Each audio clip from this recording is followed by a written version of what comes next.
UPPCS मुख्य परीक्षा 2021 के क्रैश कोर्स में आप सभी लोगों का स्वागत है। इस खंड में हम लोग चर्चा करेंगे जो समसामयिक पक्ष है उसको लेकर। यह पेपर 2 में उल्लिखित है, लेकिन यदि जब हम इसके क्वेश्चनों को देखते हैं तो यह क्वेश्चन स्कैटर्ड है पेपर 1, पेपर 2 और पेपर 3 में भी। तो ओवरऑल करंट अफेयर्स को लेकर आपकी अप्रोच कैसी होनी चाहिए और जो प्रीवियस ईयर्स में क्वेश्चन आए हैं वो बेसिकली कहाँ से पिक हो रहे हैं या उनको हैंडल करने का जो एक तरीका है उस पर ही हम लोग इस सत्र में चर्चा करेंगे।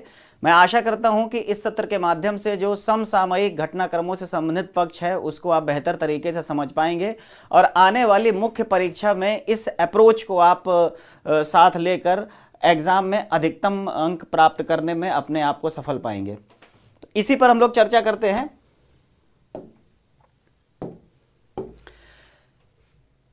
समसामयिक घटनाक्रम है करंट इवेंट्स, और अगर इसका पाठ्यक्रम हम देखें तो पेपर 2 के साथ यह जुड़ता है। पेपर 2 में यह बिल्कुल बॉटम में बिल्कुल उल्लिखित है, ठीक है, और यही लिखा ही हुआ है क्षेत्रीय, राज्य, राष्ट्रीय और अंतर्राष्ट्रीय महत्व के वर्तमान मामले और घटनाएं। यानी मामले भी देखने हैं, घटनाएं भी देखने हैं। कितने स्तर पर देखनी है? रीजनल स्तर पर, स्टेट के स्तर पर, राष्ट्रीय स्तर पर और अंतर्राष्ट्रीय स्तर पर। यानी कि आपको 4 चरणों में इवेंट्स को देखना है, क्षेत्रीय, राज्य, राष्ट्रीय और अंतर्राष्ट्रीय स्तर पर। और अब आपको इसका इंपॉर्टेंस देखना है कि इंपॉर्टेंस इसका क्या है। अधिकांशतः देखोगे इंपॉर्टेंस का जो प्रत्यक्ष संबंध है वह भारत के साथ जुड़ रहा है या इंपॉर्टेंस है वह राज्य के साथ जुड़ रहा है। चूंकि यह यूपीपीसीएस का एग्जाम है इसलिए अधिकांश प्रश्न है वो उत्तर प्रदेश के तरफ झुके हुए दिखते हैं या उत्तर प्रदेश को लेकर उस डायमेंशन को लेकर शामिल हैं। लेकिन इसके साथ ही साथ यह कुछ ऐसे प्रश्नों को भी शामिल किए हुए हैं जो राष्ट्रीय परिदृश्य लिए हुए हैं या अंतर्राष्ट्रीय परिदृश्य लिए हुए हैं। तो इन्हीं पर हम लोग टोटलिटी में एक चर्चा करेंगे। पहले एक बार हम एक अप्रोच देख लें। देखिए, अगर हम करंट अफेयर्स के एक सेक्शन को देखते हैं तो आपको यह जानकर आश्चर्य होगा कि यह कोई सब्जेक्ट नहीं है। बेसिकली यह बहुत सारे सब्जेक्ट्स का कॉम्बिनेशन है या बहुत सारे सब्जेक्ट्स में जो समसामयिक दृष्टिकोण होता है उसको शामिल कर लेते हैं। तो इस रूप में यह हिस्ट्री के साथ क्लब करता है, ज्योग्राफी के साथ क्लब करता है, इकोनॉमी के साथ क्लब करता है, साइंस के साथ क्लब करता है, एनवायरनमेंट के साथ क्लब करता है, इंटरनेशनल रिलेशन के साथ क्लब करता है। जितने भी डायमेंशंस हो सकते होंगे सामान्य अध्ययन के, उस सारे दृष्टिकोणों में या उस सारे डायमेंशंस में समसामयिक पक्ष हमेशा से शामिल रहा है। और एग्जाम के दृष्टिकोण से इस रूप में यह महत्वपूर्ण है कि यदि आप इसको कंटिन्यूटी के पॉइंट ऑफ व्यू से नहीं पढ़ें तो बहुत सारी चीजें स्किप कर जाती हैं। और इन पेपरों में यह स्कैटर्ड है पूरी तरीके से। आप देखेंगे कि यह बहुत बार हिस्ट्री में ओवरलैप करता है, ज्योग्राफी और इन सारे सेक्शंस में ओवरलैप करता है। अब यदि हम बात करें यूपीपीसीएस की, तो यूपीपीसीएस में जो आपको आंसर राइटिंग करनी है 125 शब्दों में करनी है या 200 शब्दों में करनी है। तो आपको समसामयिक पक्षों को इस दृष्टिकोण से तैयार करना है कि कम से कम इतनी वर्ड लिमिट के आसपास तो आप अपने कंटेंट को लेकर जाएं, या अगर इससे कम वर्ड लिमिट पर भी आ रहे हैं तो वह वर्ड लिमिट इस तरीके की होनी चाहिए या वह कंटेंट इस तरीके का होना चाहिए जो इस वर्ड लिमिट अगर कम हो रही है तो उसको कहीं ना कहीं प्रतिसंतुलित कर सके। एक बार फिर से हम लोग इस चीज पर देख लें कि जो आपको करंट अफेयर्स पढ़ना है वह बेसिकली समाचार पत्रों के माध्यम से पढ़ना है। लेकिन अब चूंकि आपके पास समय नहीं है तो इस पर हम लोग कक्षा कार्यक्रम के दौरान भी चर्चा कर लेंगे। और at the same time market में कोई भी जो मानक पुस्तक होगी समसामयिक पक्षों को शामिल करते हुए उसका भी अध्ययन आप लोग कर सकते हैं। इसके अतिरिक्त एक मैगजीन आती है योजना, उसको भी आपको अपनी इस पढ़ाई में शामिल कर लेना चाहिए। एक अगर हम 2021 की इस मुख्य परीक्षा को आधार माने या मुख्य परीक्षा के दृष्टिकोण से देखें तो करीब करीब आपको 12 से 15 माह के करंट अफेयर्स को देखना है ताकि चीजें हैं उनको अच्छे से आप एनालाइज कर सकें। इस पूरी अगर प्रक्रिया से अगर होके आप गुजर जाएंगे तो मुझे लगता है कि आप जो समसामयिक पक्षों से रिलेटेड जो आंसर है उसको बेहतर तरीके से कर पाएंगे। एक एक क्वेश्चन को लेकर हम लोग मैंने कुछ क्वेश्चंस फिल्टर किए हुए हैं, उसके पॉइंट ऑफ व्यू से मैं एक बार डिस्कस कर लूंगा आपसे, ताकि कुछ चीज़ें आपकी क्लैरिटी में आ जाएं और एक अप्रोच आपकी पता चले आपको तैयारी को लेकर कि आपको कैसे तैयारी करनी है।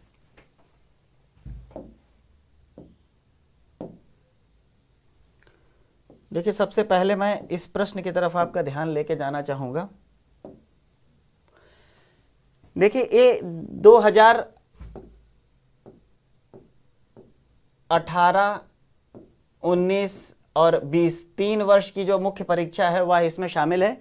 उसमें से एक प्रश्न मैंने चुना हुआ है क्योंकि मुझे लगा कि हम पॉलिटी के भी कुछ क्वेश्चंस को शामिल कर लें, ज्योग्राफी, हिस्ट्री, इकोनॉमी, इस तरीके से शामिल कर लें ताकि एक अप्रोच आपको पता चल जाए कि भले ही पॉलिटी का सेक्शन है लेकिन इस पॉलिटी के सेक्शन में भी क्वेश्चंस को कैसे फिल्टर करना है या क्वेश्चन को समसामयिक दृष्टिकोणों से कैसे देखना है उसका पता चल सके। देखिए, कह रहा है किसी राज्य में विधान परिषद के सृजन व उन्मूलन की प्रक्रिया वर्णित कीजिए। यानी कि विधान परिषद या लेजिस्लेटिव जो काउंसिल है उसको कैसे स्थापित करते हैं और उसको कैसे हटाते हैं, इस पर चर्चा कर रहा है। अब अगला टेल क्वेश्चन है आपके पास कि आंध्र प्रदेश की विधानसभा द्वारा राज्य के विधान परिषद को समाप्त करने का प्रस्ताव लाने के क्या कारण हैं, संक्षेप में बताइए। अब यह प्रश्न आपसे पहला वाला स्टैटिक है, लेकिन पहला वाला पूछा क्यों गया? करंट अफेयर्स के लिए। करंट अफेयर्स के लिए उसने यह क्वेश्चन पूछा, करंट अफेयर्स के कारण, और यह है स्टैटिक पोर्शन। लेकिन जो दूसरा वाला हिस्सा है वो दूसरा वाला हिस्सा आपको देखना है कि यह करंट अफेयर्स के पक्ष को लिए हुए है।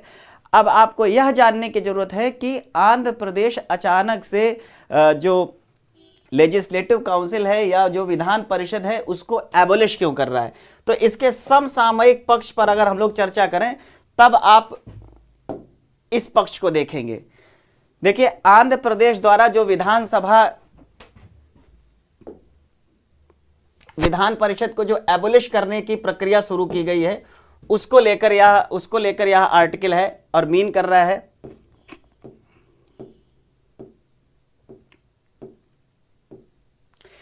आंध्र प्रदेश में इसको प्रस्ताव किया गया है, और जब आंध्र प्रदेश में प्रस्ताव किया गया है तो उन्होंने बोला है कि चर्चा के दौरान उन्होंने बोला है कि इसके अलावा यह एक लोकतांत्रिक रूप से चुनी गई सरकार के उचित कामकाज का भी सवाल था।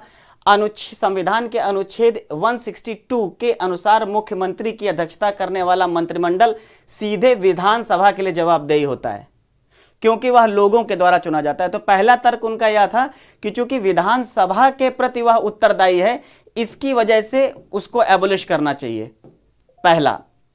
और देखिए, दूसरा पक्ष जो उन्होंने दिया हुआ है, उन्होंने कहा है कि अगर संविधान सभा जिसने संविधान बनाया था उसे लगा होता कि विधान परिषद जरूरी है तो सभी राज्यों के लिए इसे वैधानिक बनाया गया होता, लेकिन अनुच्छेद 169 के अनुसार विधान परिषद को भंग करने का अधिकार विधानसभा पर छोड़ दिया है।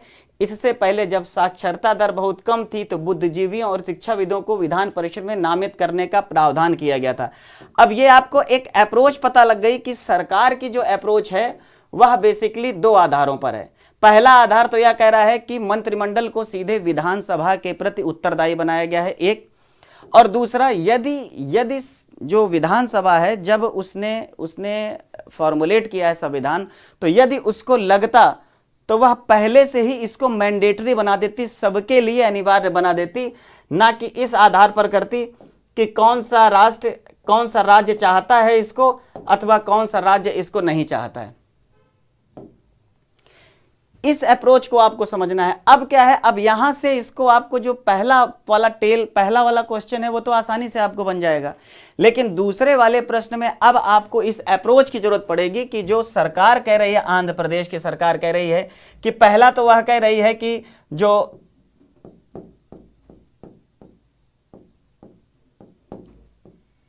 मंत्रिमंडल है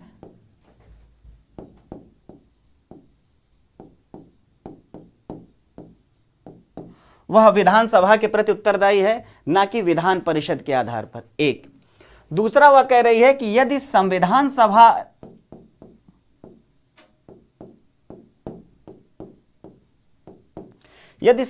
सभा को लगता कि विधान परिषद अत्यंत आवश्यक है तो वह सबके लिए इसको मैंडेटरी बना देती, ना कि राज्यों के ऊपर छोड़ देती।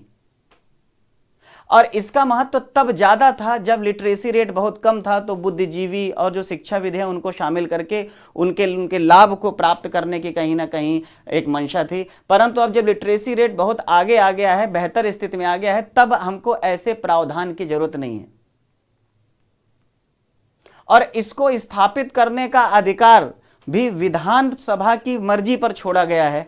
तो यह कहीं ना कहीं जो एक अप्रोच है आप जो आंध्र प्रदेश सरकार की, वह पता चल रही है। अब आप मुझको बताओ कि आप में से कितने लोग जिन्होंने पिछले वर्ष एग्जाम दिया था, इस अप्रोच पर कितने लोग पहुंच पाए। ये अप्रोच आपको क्लास में नहीं मिल पाएगी। क्लास में सीधा इसको एबोलिश करने का प्रावधान ही पर ही चर्चा हो सकती है, ना कि इस चीज पर चर्चा हो सके कि क्यों एबोलिश किया जा रहा है। आंध्र प्रदेश का जो तर्क है वह कहां तक तार्किक बैठता है, या आंध्र प्रदेश अगर एबोलिश कर रहा है तो एबोलिश करने के पीछे उसका उद्देश्य क्या है, या वह तर्क क्या दे रहा है। वह तर्क ही बेसिकली आपसे जान रहा है। आप पहला क्वेश्चन तो बहुत आसानी से कर लिख दोगे, लेकिन दूसरे वाले में प्रॉब्लम होगी। अब आप कुछ नहीं करो, जितनी भी किताबें हैं उन सब किताबों का अध्ययन कर लो। क्या यह प्रश्न आपसे समसामयिक दृष्टिकोण को शामिल किए हुए बगैर बन सकता है? तो मेरा उत्तर सदैव रहेगा नहीं, ये नहीं बन सकता है। इसलिए क्योंकि इसके लिए आपको पढ़ना जरूरी है। अब वह आप अपने से पढ़ते हैं या इस उत्कर्ष के इस प्लेटफॉर्म के माध्यम से जो फैकल्टी है वो आपको अवगत कराती है, इस चीज़ को कराती है, वो एक अलग का विषय है। लेकिन एग्जाम अगर आपको निकालना है तो पढ़ना तो आपको पड़ेगा ही, या तो आप स्वयं पढ़ें या आपको फैकल्टी को ही पढ़ाए। तो मेरा जो समसामयिक पक्षों को लेकर जो नजरिया है वो इस हद तक है कि मैं हर चीज में यह ढूंढता हूं कि अच्छा इसका समसामयिक दृष्टिकोण क्या। क्योंकि पीसीएस का एग्जाम हो चाहे आईएएस का एग्जाम हो, पीसीएस के एग्जाम में कौन इंपॉर्टेंट क्वेश्चन है, इसकी पहचान कहां से होगी। तो इसकी पहचान जो होगी वो कहीं ना कहीं न्यूज़पेपर से ही होगी कि वह कौन से प्रश्न। एक बार इस अप्रोच को अगर आप पकड़ लेंगे तब फिर बहुत आसानी से हो जाएगा। अब देखो क्वेश्चन है पॉलिटी का। पॉलिटी का एक ऐसा प्रश्न जो स्टैटिक और करंट अफेयर्स को ब्लेंड किए हुए है, जिसमें पहला पक्ष आप सामान्यतः किताबों में देखते हैं या आपको फैकल्टी पढ़ाती है, लेकिन दूसरे पक्ष के लिए आपको तैयारी करनी पड़ेगी। एक दूसरा, आप ऐसे भी देखें कि मान लीजिए आप कहीं पढ़ रहे हैं और उस टीचर ने पॉलिटी की क्लास लेकर खत्म कर दिया और ये इवेंट उनकी क्लास के बाद सामने आई। अब आप बताओ कि इसको कौन कंप्लीट कराएगा। या तो ये आपकी जिम्मेदारी हो या फिर जो समसामयिक पक्षों से संबंधित फैकल्टी है वो इस अप्रोच पर काम करे और इन क्वेश्चंस के आंसर को इस आधार पर रखे कि देखिए विधान परिषद को एबोलिश किया गया है और विधान परिषद के एबोलिशन के पीछे ये तर्क दिए हुए हैं राज्य सरकार ने। इस अप्रोच पर अगर आप काम करेंगे तो बेहतर तरीके से आप अपने उत्तर को लिख पाएंगे। यह साक्ष्य देना इसलिए जरूरी था ताकि आप चीजों को समझ सकें। अब देखिए एक क्वेश्चन आपके सामने सीधा सा निकल के आ रहा है कि स्मार्ट मिशन का जो कॉन्सेप्ट है कि स्मार्ट मिशन किस चीज के लिए। अब बार बार चर्चा चल रही है smart city, smart city, smart city.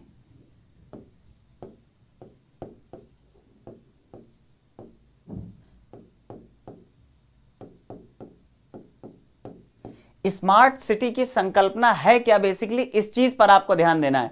क्योंकि एक बार स्मार्ट सिटी की संकल्पना पर यदि आप ध्यान दे लेंगे तो चीजें काफी हद तक आपकी क्लियर हो जाएंगी।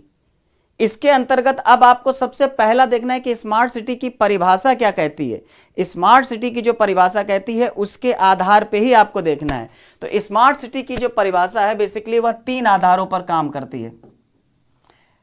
एक तो उस राज्य जो शहर है उसमें निवास करने योग्य जनसंख्या कितनी सस्टेनेबिलिटी के साथ रहती, यानी कि जो रहने योग्य जीवन है उस पर।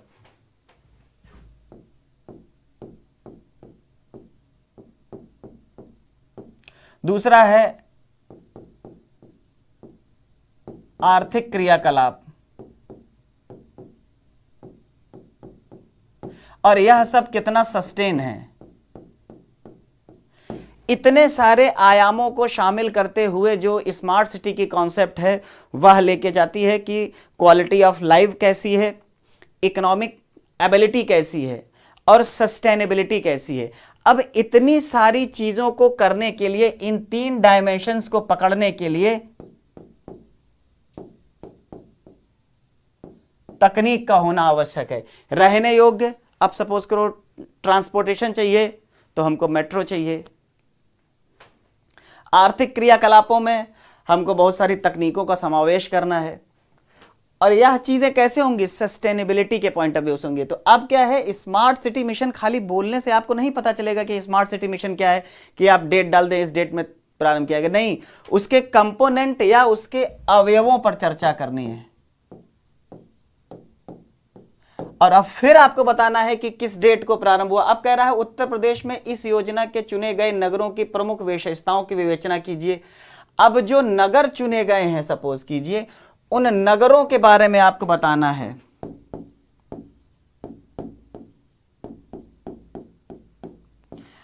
अब यहां पर करंट अफेयर्स कैसे रोल प्ले करेगा कि सपोज कीजिए कि हमने मिशन स्टार्ट किया और उस मिशन की स्टार्टिंग में सपोज कीजिए कि हमने कुछ शहरों को चुना, लेकिन एक स्टूडेंट जिसने एग्जाम सपोज कीजिए होने वाला है, उसी के आसपास अगर कोई स्मार्ट सिटी मिशन के अंतर्गत शहर शामिल किए गए हैं उसके बारे में बता रहा है और अब उसके फीचर्स के बारे में बता रहा है, तो एग्जामिनर की नज़र में यह इंप्रेशन जाएगा कि इस जो स्टूडेंट है इसका अप्रोच है वो करंट अफेयर्स के दृष्टिकोण से अत्यंत प्रासंगिक है या प्रो करंट अफेयर्स है।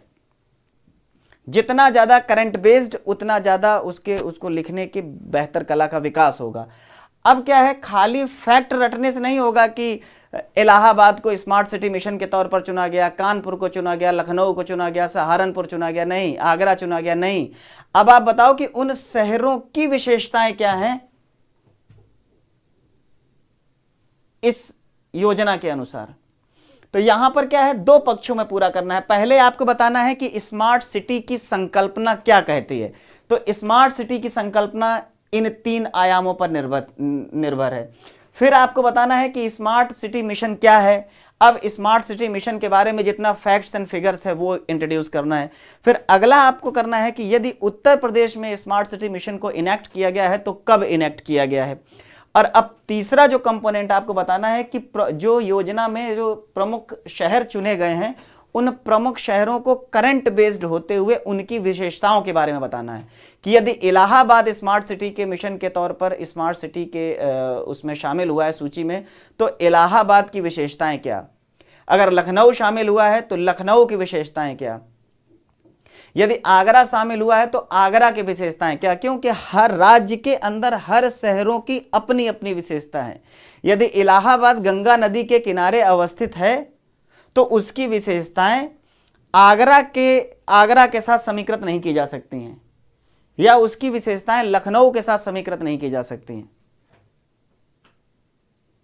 इन चीजों को ध्यान में रखते हुए एक आपको अप्रोच एक बतानी थी। जो आपसे प्रश्न पूछा गया है यह तब तक संभव नहीं है जब तक कि आप करंट बेस्ड होकर चीजों का अध्ययन नहीं करें, वरना अदरवाइज आप इनको पढ़ते रहेंगे और वो कभी भी चीजों को उस लेवल पर नहीं लेके आएगा।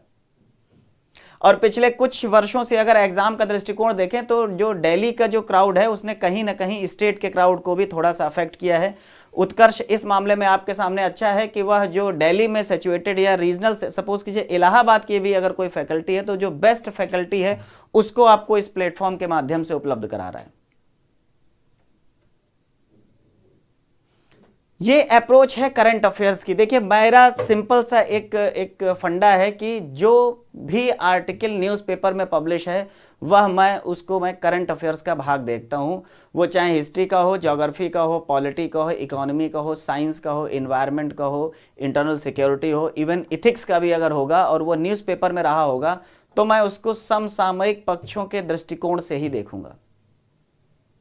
और समसामयिक दृष्टिकोण से देखने का फायदा यह भी मिलेगा कि जो ऐसे राइटिंग है वह भी बहुत इंप्रूव हो जाएगी आपकी, क्योंकि बहुत सारे टॉपिक्स ऐसे हैं जो ऐसे राइटिंग की दिशा में काम करते हैं।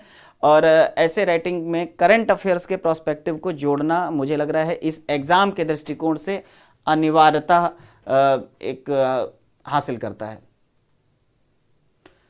अब देखें एक दूसरा प्रश्न देखें, विपरीत प्रवास एक कॉन्सेप्ट है, रिवर्स माइग्रेशन।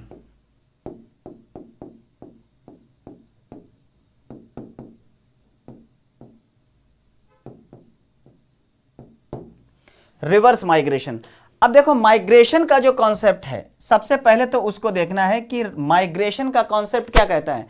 माइग्रेशन का कॉन्सेप्ट कहता है कि ग्रामीणों से शहरी क्षेत्र में पलायन।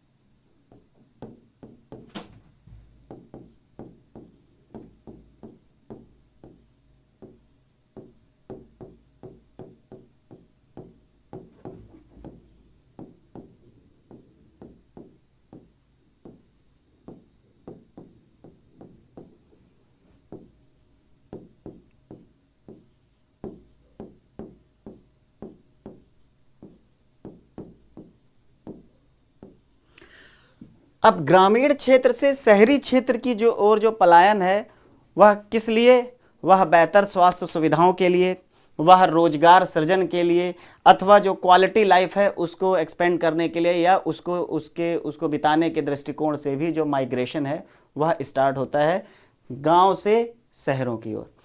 अब हम बात करते हैं रिवर्स माइग्रेशन।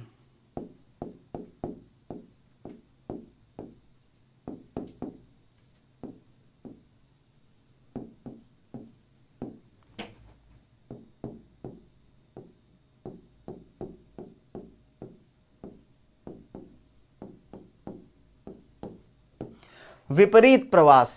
विपरीत प्रवास क्या होगा? विपरीत प्रवास एक ऐसी संकल्पना होगी जिसमें कि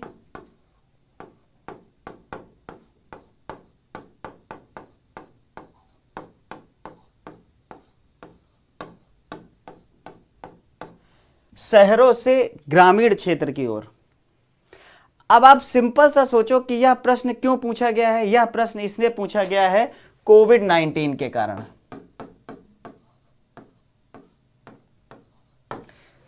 दिल्ली, बिहार, गुजरात ऐसी जगहों पर, दिल्ली हो गया, गुजरात हो गया, बम्बई हो गया, ऐसे शहरों में जो यहाँ जो उत्तर प्रदेश के नागरिक हैं वो वहाँ पे जाके रहे, और कोविड-19 के दौरान जो लॉकडाउन लगा और उसके पश्चात जो थोड़ा सा भी उनको समय मिला, या लॉकडाउन में के दौरान भी आपने देखा होगा बहुत सारे लोग नंगे नंगे पैर चलते हुए अपने अपने स्थानों को गए हुए हैं।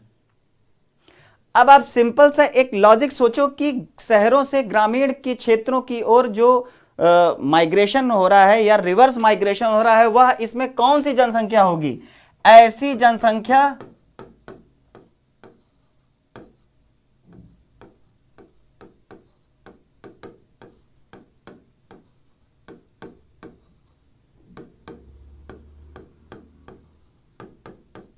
जिसका रोजगार स्थायी नहीं है।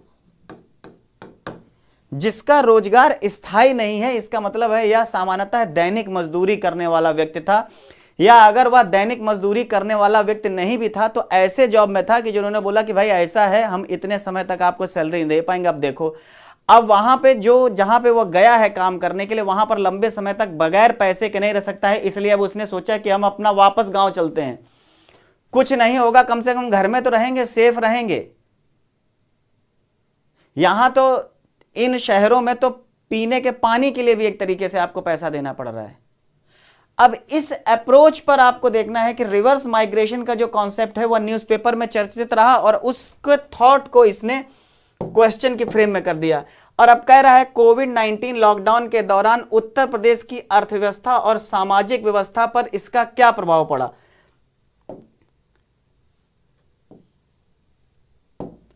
अब आपको देखना है कि यूपी में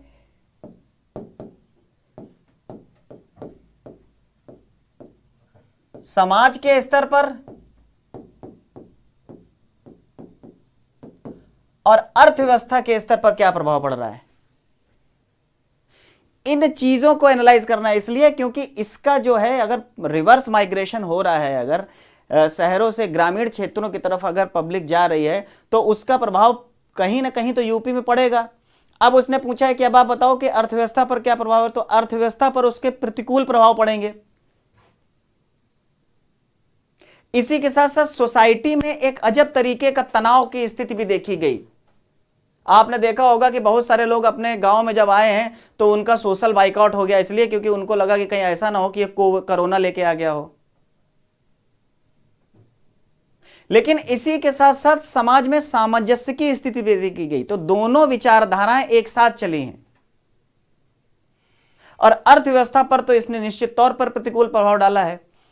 अब आप सोचो कि जो लोकल लेवल पे ही अगर जो काम था, पहले 100 लोग काम कर रहे थे वहां पर, अब ये वापस जो अगर ये लोग अगर गांव में आ गए हैं तो मान लीजिए 200 का स्ट्रेंथ हो गया, तो कहीं ना कहीं काम के जो अवसर हैं वो भी सीमित हो गए।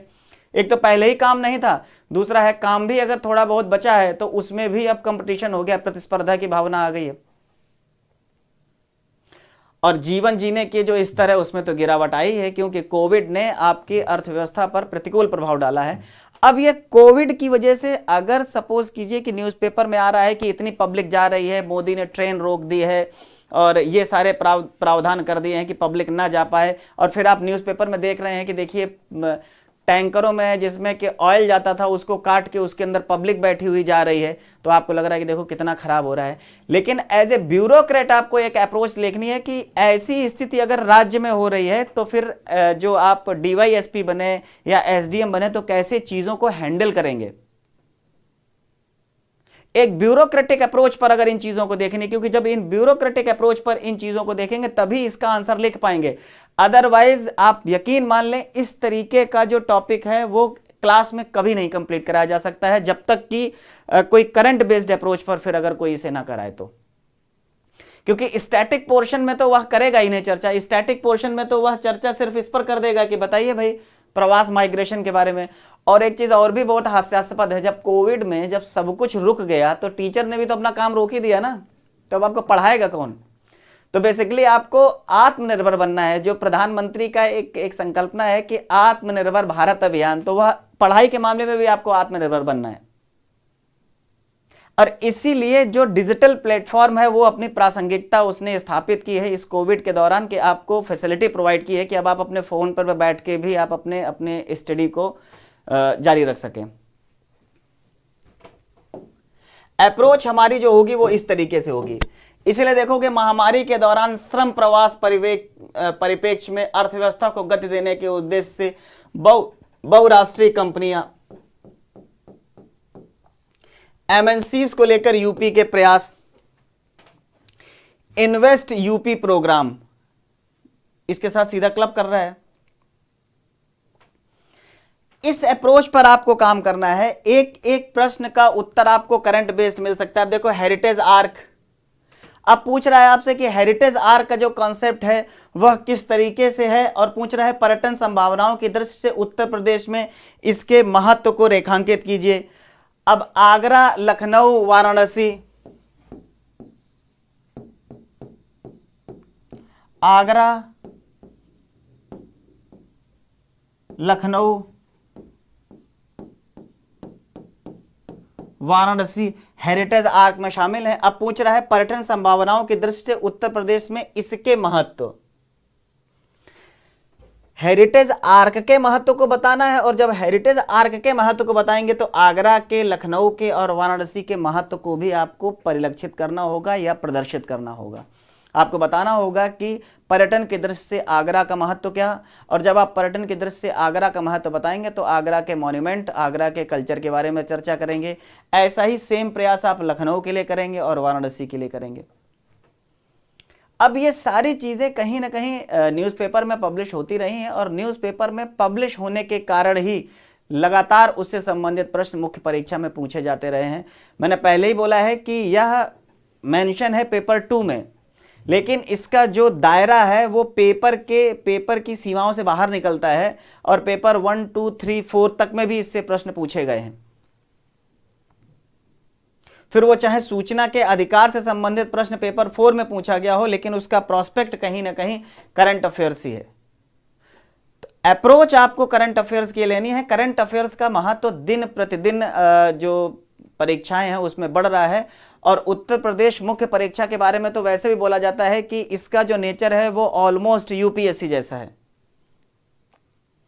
तो जो अप्रोच है आपकी, अब आपको उस दायरे से थोड़ा सा अपने आप को बाहर निकालना होगा, और ऐसे तैयारी करनी होगी कि यदि कोई ऐसी चीजें आती हैं उसको तुरंत से आप लिखें। मैं करंट अफेयर्स के लिए एक और आपको सलाह दूंगा कि आप इसमें लिखने की प्रैक्टिस डालें। होता क्या है कि हम हमेशा न्यूज़पेपर में आया हमने उसको पढ़ लिया, लेकिन आप उसको लिखने की कला का विकास करें। फिर उसने पूछा है उत्तर प्रदेश की पर्यटन नीति 2018। अब ये तो एक तरीके से स्टैटिक पोर्शन भी हो गया है क्योंकि अधिकांशतः इसको कराया गया है, लेकिन कहीं ना कहीं इसके जो प्रोस्पेक्ट हैं वह करंट बेस्ड ही है।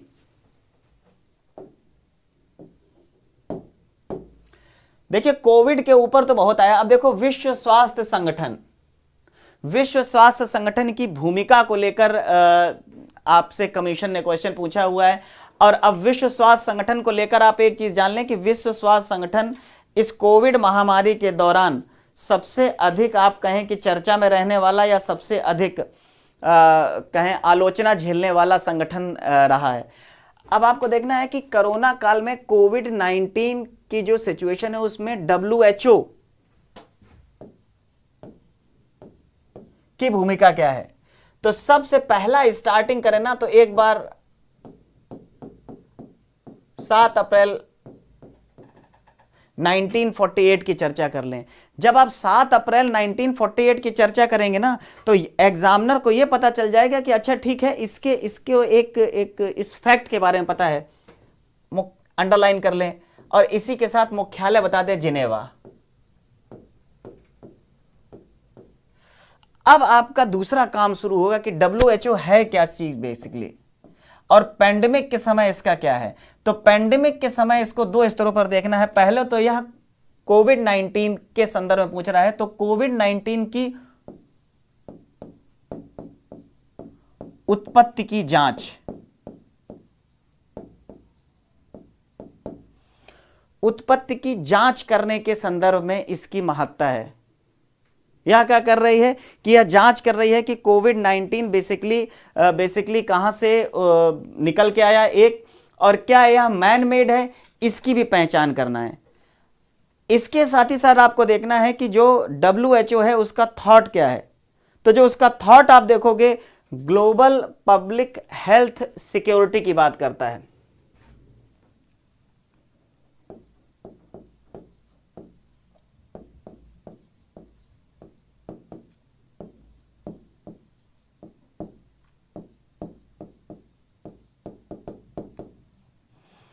यानी कि वैश्विक स्तर पर लोगों के स्वास्थ्य के सुरक्षा के संदर्भ में बात करता है। तो पेंडेमिक को लेकर इसका एक नजरिया यह है कि सब लोग सुरक्षित रहें। अब हम पेंडेमिक को लेकर चर्चा करते हैं। तो पहला यह क्या कर रहा है, कोविड-19 के समय तकनीकी समर्थन।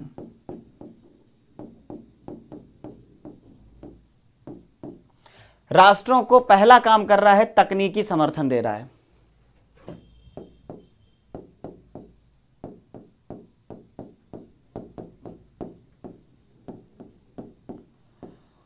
वैक्सीन निर्माण में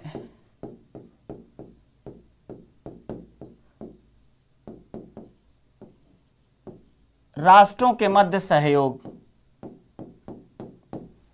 दूसरा काम यह कर रहा है।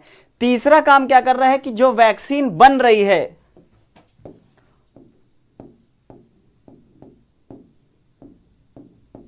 वैक्सीन जो बनी है उसका अप्रूवल भी कौन दे रहा है, WHO दे रहा हो। आपने देखा होगा कि भारत में 2 वैक्सीन थी, कोविशील्ड और कोवैक्सीन।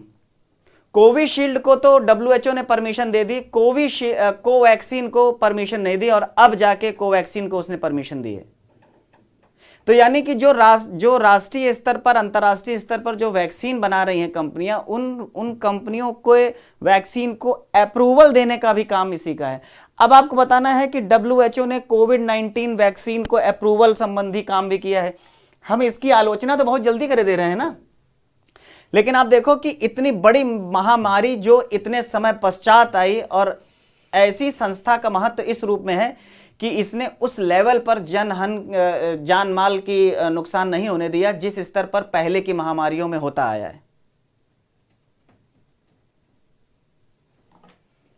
फिर अब आपको बताना है कि यह क्या करती है। यह जो कोविड-19 के समय जो ट्रैवल मानक हैं या गाइडलाइन है, दिशा निर्देश हैं,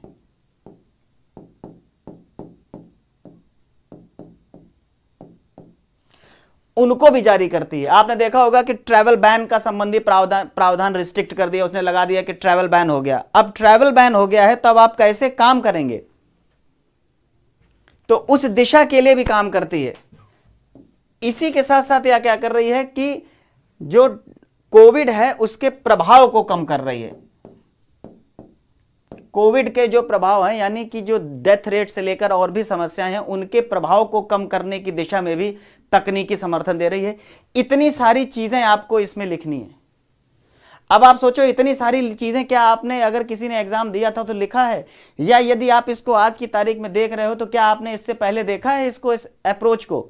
आलोचना तो हम लोगों ने बिल्कुल कर दी कि ट्रंप साहब ने सोचा कि नहीं, अब इससे हम बाहर निकल आते तो जो यूएसए है वो WHO से बाहर निकल गया, उसने उसकी फंडिंग रोक दी, और भी बहुत सारी चीज़ें हैं। हमको पता चल रहा है कि चाइना के प्रति जो इसका झुकाव है, सही तरीके से जांच नहीं कर पा रहा है, वो चीज़ें बिल्कुल अलग हैं। हमको उसकी भूमिका की विवेचना करनी है, और भूमिका की विवेचना हमको इतने आधारों पर करनी है कि हमको बताना है कि भाई उत्पत्ति संबंधी करती है, वैश्विक लोक स्वास्थ्य सुरक्षा की दिशा में काम कर रही है, वैक्सीन निर्माण में राष्ट्रों के मध्य सहयोग कर रही है, तकनीकी समर्थन दे रही है, वैक्सीन को अप्रूवल दे रही है, ट्रैवल संबंधी जो दिशा निर्देश है उनको जारी कर रही है। तब आपका उत्तर यह अपने आप में पूर्ण हो पाएगा। फिर एक क्वेश्चन है डिजिटल राइट्स। अब देखो, डिजिटल युग में डिजिटल राइट बहुत इंपॉर्टेंट है। जैसे कि आपको रिस्ट्रिक्ट कर दिया जाए कि फेसबुक पर आप कमेंट नहीं कर सकते हैं, या फेसबुक पर आप पोस्ट नहीं कर सकते हैं, तो यह आपके डिजिटल राइट्स का उल्लंघन है। और डिजिटल राइट को मानव अधिकार या मानवाधिकार के तौर पर शामिल किया गया है। तो इसका इंपॉर्टेंस जो है वह इस रूप में भी है। पोस्ट करना, कमेंट करना, ये सारे जो चीजें हैं यह कहीं ना कहीं डिजिटल अधिकार के अंतर्गत मानवाधिकारों की श्रृंखला में शामिल हैं, और मानवाधिकारों की श्रृंखला में शामिल होने के कारण इनका मानव विकास में महत्वपूर्ण योगदान है। दूसरा है, जो डिजिटल अधिकार हैं वह कहीं ना कहीं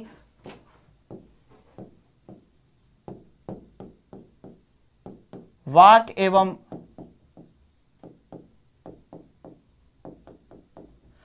एवं अभिव्यक्ति की स्वतंत्रता से भी जुड़े हुए हैं। इतने पक्षों को शामिल करते हुए रखना। फिर इनके उद्देश्य या वाक एवं अभिव्यक्ति की स्वतंत्रता है, और डिजिटल युग में इसका विशेष महत्व है, मानवाधिकारों के तौर पर शामिल है।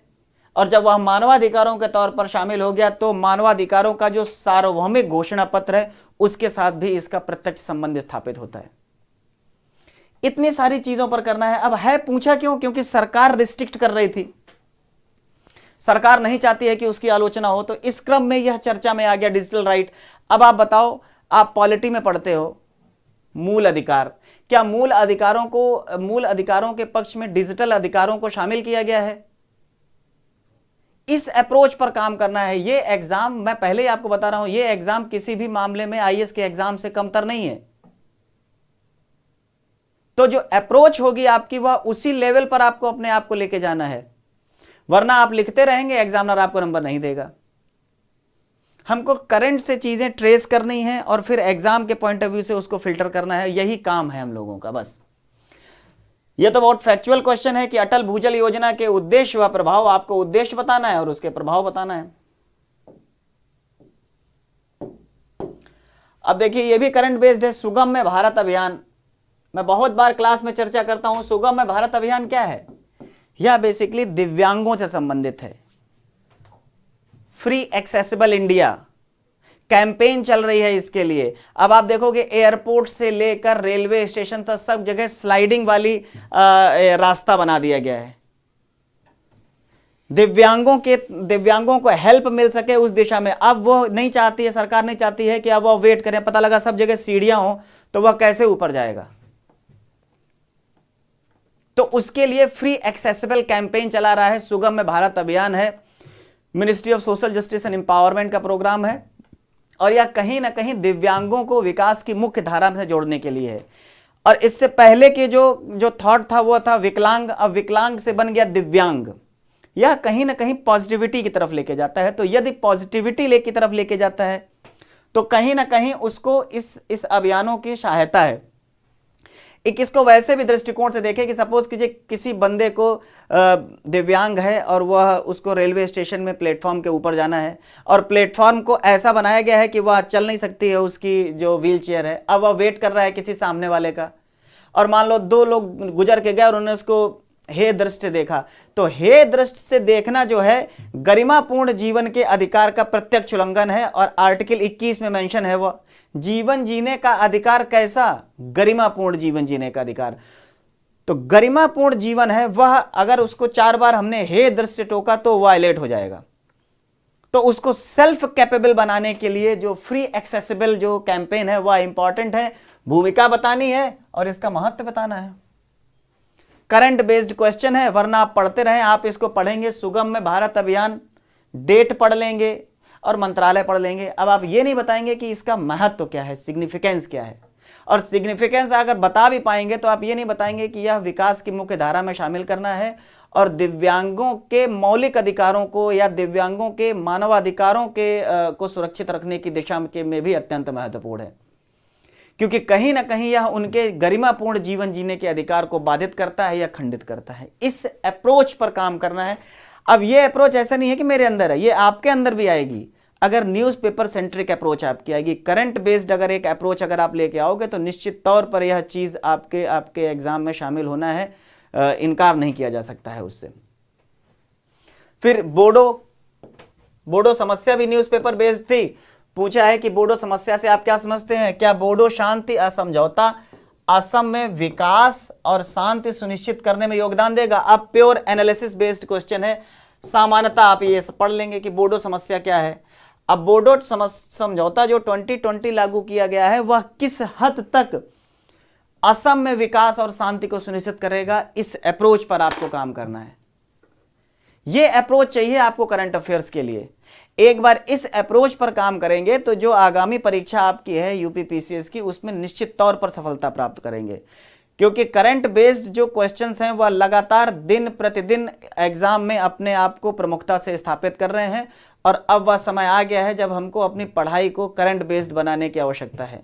एक निश्चित समय निकाल कर उस पर अध्ययन करें और टॉपिक्स का चुनाव करके उनको अपनी पढ़ाई में शामिल करें, और एक जो एनालिसिस या जो विश्लेषणात्मक दृष्टिकोण है उसके दृष्टिकोण से आप अपनी पढ़ाई को व्यवस्थित करें। मैं आशा करता हूं कि जो यह विशेष सत्र है जो समसामयिक पक्षों को लेकर आपके सामने उत्कर्ष आयोजित किया है, वह कहीं ना कहीं आपके एग्ज़ाम में आपको सफलता देगा। आगामी एग्ज़ाम के लिए मेरी तरफ से हार्दिक शुभकामनाएं। धन्यवाद।